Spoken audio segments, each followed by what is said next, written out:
विवाहिता को कब मिलेगा इंसाफ? दिव्यांग मां की कब सुनेगा प्रशासन पुकार? एक मां का दर्द कोई भी सुनने को नहीं है तैयार। दहेज लोभियों ने महिला को दर बदर मौत के मुंह में धकेला। दिव्यांग होने के बाद बच्ची को दिया जन्म।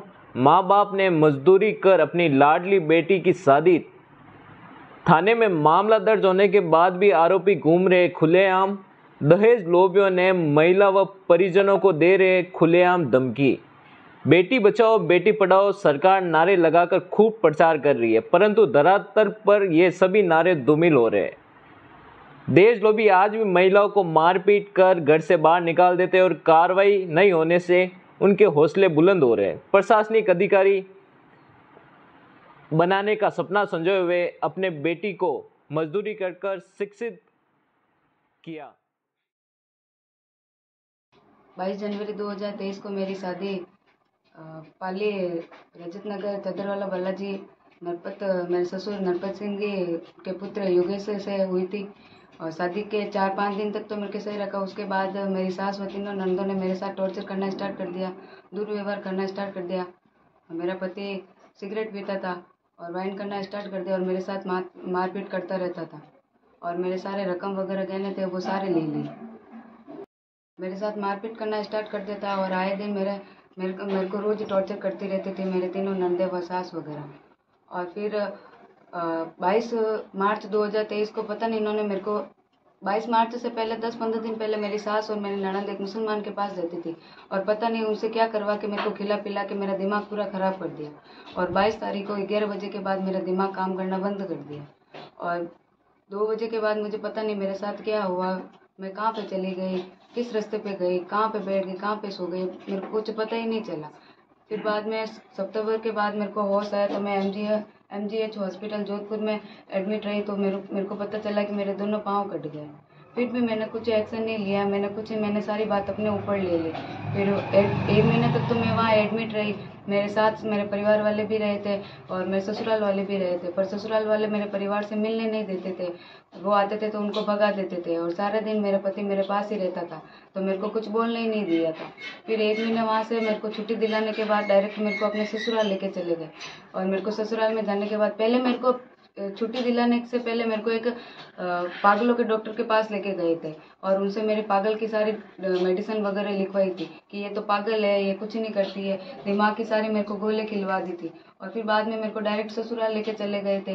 फिर मम्मी पापा मेरा हाल वगैरह पूछने आते थे तो उनको आने नहीं देते थे, उनके साथ मारपीट करते थे और उनको गाली गलौज भी करते थे, उनको आने भी नहीं देते थे। और मेरी ऐसी कंडीशन में भी वो लोग मेरे को टॉर्चर करते थे, मेरे को मारते थे और मेरे को पागल होने की दवा मेरे को कंटिन्यू 3 महीने तक उन्होंने दी थी। इससे मेरा दिमाग भी पूरा बंद हो गया था, मेरे को कुछ पता ही नहीं चल रहा था कि क्या हो रहा है, क्या करूँ मैं, क्या हुआ मेरे साथ, कुछ मालूम नहीं चला।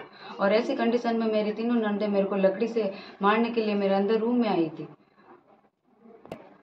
मेरे मम्मी पापा वहाँ मेरा हाल पूछने आते थे तो इन्होंने मतलब अपना पित्र गांव है गुड़ा गांव बगड़ी नगर साइड है, तो उन्होंने मेरे को वहाँ पत्थरों के नीचे जाके सुला दिया कि तेरे माँ बाप यहाँ रोज आते तेरे से मिलने के लिए, तो हम तेरे को यहाँ पे लेके आ गए।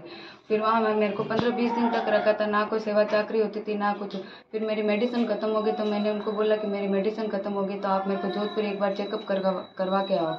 तो ये लोग मेरे को पहले पाली लेके गए थे और फिर अगले दिन मेरे को जोधपुर लेके गए तो मैंने चुपके से अपने पापा को फ़ोन कर दिया कि ये लोग मेरे को मार डालेंगे तो आप मेरे को यहाँ पे लेने के लिए आ जाओ। तो पापा वगैरह आए थे, सिर्फ 2 दिन का बोल के मेरे को यहाँ लेके आए थे और डॉक्यूमेंट वगैरह मांगे थे मेडिसिन के वगैरह, तो इन्होंने मना कर दिया कि हमारे पास कोई डॉक्यूमेंट वगैरह नहीं है। फिर भी मैंने कुछ नहीं कहा। यहाँ आने के बाद मैंने अपने ससुराल वालों को फ़ोन किया था, अपने ससुर को, अपने पति को, कि मेरी हालत ठीक नहीं है तो मेरे को वो डॉक्यूमेंट दो ताकि मैं हॉस्पिटल जा सकूँ और मेरा इलाज करवा सकूँ। तो इन्होंने वो मेरे को डॉक्यूमेंट भी नहीं दिए और ऊपर से धमकी देने लगे थे फ़ोन पे। और यहाँ आके समाज वालों के सामने बोले कि हमारा इनसे है ना राजीनामा करवा के हमारा तलाक करवाओ। और मेरी बुआ सास जो यहाँ पे ऐसी गंदी गंदी बातें फैला के गई थी कि ये हमसे 5 लाख रुपए लेके गए, बल्कि ये मेरी सास मेरी नंदे वगैरह मेरे को बोलती थी कि तेरे घर से 5 लाख रुपए लेके आ फिर इस घर में आना।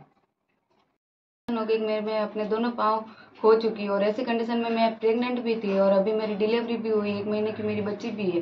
फिर भी समाज वालों ने उनको एक बार फ़ोन किया था हॉस्पिटल में कि बच्ची की तबीयत ठीक नहीं है, वो हॉस्पिटल में भर्ती और डिलीवरी होने वाली, तभी उन्होंने कोई फ़ोन वगैरह यहाँ आके कुछ वगैरह कुछ नहीं किया। और मैंने यहाँ आने के बाद मुकदमा भी दर्ज किया था जोधपुर महिला थाने में, तो मेरी कोई कार्रवाई भी नहीं हुई थी। उन लोगों की वजह से मैंने अपना करियर बर्बाद कर दिया, मैंने अपने पूरे दोनों पाँव खो दिए। एजुकेशन लाइन में मैं 10th में मेरे 64% बने थे, 12वीं में मेरे 80 बने थे, और डिग्री मैंने BA की गवर्नमेंट कॉलेज से बहुत डिग्री प्राप्त की थी। साथ में मैं गोल्ड मेडलिस्ट हूँ 3 वर्ष की, और इसके साथ ही मैंने राज्य लेवल पे, केंद्र लेवल पे NCC और स्काउटिंग का भी कैंप किया है। बिलाड़ा में शंकर लाल प्रजापत मजदूरी कर अपना परिवार का भरण पोषण कर रहा था और अपने बच्चों को पढ़ाकर अधिकारी बनाना चाहता था, और अपनी लाडली बेटी बड़ी होने से हाथ पीले करने के लिए पाली में सगाई कर दी और शंकर लाल को कहा कि बच्ची की शादी कर दो, हम उसे ससुराल में बच्ची की पढ़ाई जारी रखेंगे और आपके अरमान पूरे करेंगे। शंकर लाल अपने रिश्तेदार के साथ बैठकर अपनी लाडली बेटी की शादी की तारीख फिक्स की और घर में शहनाई बजने लगी, मंगल गीत शुरू हो गए। बाद में अपनी बच्ची की शादी अपने हिसाब से शान शौकत से की और माता पिता ने अपने हिसाब से सामान देकर अपनी लाडली बेटी को विदा किया। उनको क्या पता था कि उनकी बेटी का ये हाल होने वाला है। ये मनीषा मेरी बच्ची है, इसकी शादी जनवरी 22 को हुई थी पाली नरपत लाल प्रजापत के उसके बेटे योगेश के साथ, और इसको 2 महीने में इतना टॉर्चर कर दिया। सास, नंदे और पति, ससुर सबों ने मिलकर इसको इतना टॉर्चर किया और कहने लगे कि भाई यहाँ से चली जा, मर जा, तो मेरे लिए नहीं चाहिए। तो पता नहीं इसको क्या खिलाया पिलाया, और वो रेलवे ट्रैक पे गई या उसको लेकर गए, इसको भी मालूम नहीं। इसके पैर कट गए, फिर इसको जोधपुर लेकर गए थे, वहाँ MG हॉस्पिटल में इसका इलाज हुआ, और वहाँ हमने पुलिस केस करने की कार्रवाई करने की कोशिश की, तो उन्होंने मेरे को धमकी दी कि तू अगर पुलिस केस कर देगा तो मैं तुझे ख़त्म करवा दूंगा गुंडों से। फिर मैं वहाँ पुलिस केस किया नहीं, फिर मैं यहाँ वापस इसको बिलाड़े लेकर आया। अब मैं पुलिस केस कर रहा, पुलिस केस किया मैंने महिला थाने में, तो वहाँ मेरी कोई कार्रवाई नहीं हुई, और ना पुलिस वाले कार्रवाई करते हैं, क्योंकि वो उनसे मिल गए अगली पार्टी से, सास ससुर से, वो उसको पैसे देते हैं, वकील भी मिल गया। और मेरी आर्थिक स्थिति ऐसी है नहीं कि मैं इसका इलाज करा सकूँ, ज़्यादा मेरे पास कुछ पैसे इतने हैं नहीं जो मैं आगे केस कर सकूँ।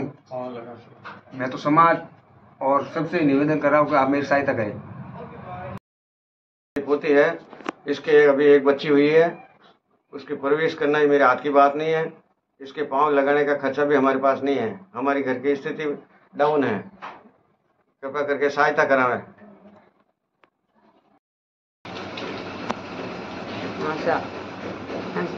सतीश को हमेशा हमारी पोती रे पैर कटिया, कोई मदद नहीं करी। मैं थाना में अट बिलड़े केस लगाए तो वो मार केस नहीं उठे ऐसा कोई थाना वाला। अच्छा मैं जोधपुर करे सा, हमारी गरीब आदमी हो, मैं की करी पढ़ दो, जोधपुर केस करिए तो मान ले थाने तो उठे मारो, केस नहीं उठे ऐसा। सतीश को आप हमारी पोती री मदद करो सा, इतनी मेहरबानी करो। आपरी गाँव री बेटी हमारी नहीं, आप री है। हाँ इन्होंने किन की करो सा मेहरबानी।